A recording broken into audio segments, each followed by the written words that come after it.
want them to be well informed. And I actually sense that this is happening. This is happening, I believe, in areas like advanced nuclear technology and fusion.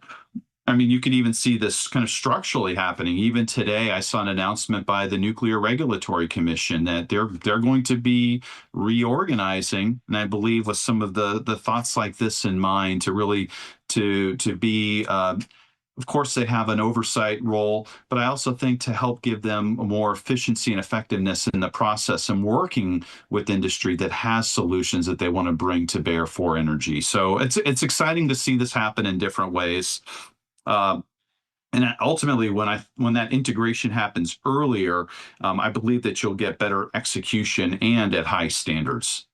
Yeah. And some people think, I agree with you. I think helping shape the requirements, we do this on some of the contracts that we have today, and people will say, isn't that illegal? I'm not saying, hey, you have to hire a dark-headed CEO. Yeah. We're trying to say, hey, based on what us being an incumbent, here's what didn't work and here's what did. You guys take it back and figure out if that's going to work for you or not. But we're just trying to give our opinion of, coming from Yes. industry side, if that does work. Can you think of, a successful public-private partnership, what that actually looked like in practice?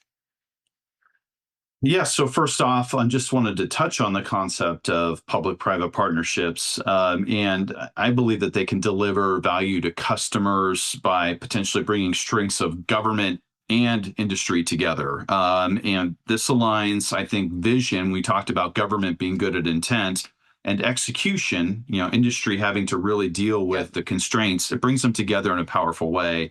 And they, in my mind, public-private partnerships increase opportunities to execute projects more confidently and repeatedly, and they're good for stakeholders and investors alike. And I think things like having shared definitions of success, clear ownership of interfaces, aligned incentives across the life cycle, feedback loops that are meaningful, that allows the proper course correction to happen. So when there are small issues, they can be addressed before they become systemic ones, which, by the way, is a fundamental thing to even how an organization like Naval Reactors, they've set up their culture around that to address small challenges before they become big problems. So I think there are real opportunities to do that well together, and those are some of the keys. And ultimately, this is going to increase the chances of meeting the vision and getting the results that people want. And I think that's there's a lot of bright spots there to talk about. I mean, I mentioned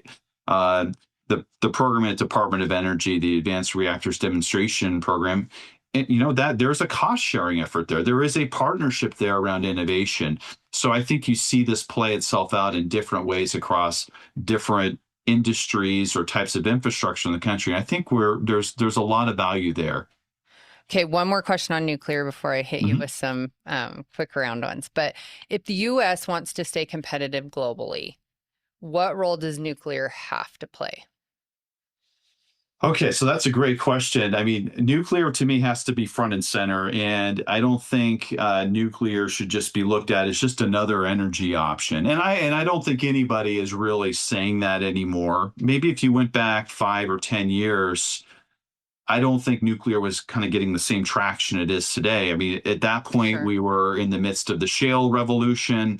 A lot more emphasis was placed on things like solar power, but if you look at really the dramatic impact nuclear has had in its different manifestations over the past 75, 80 years, there's a lot to it.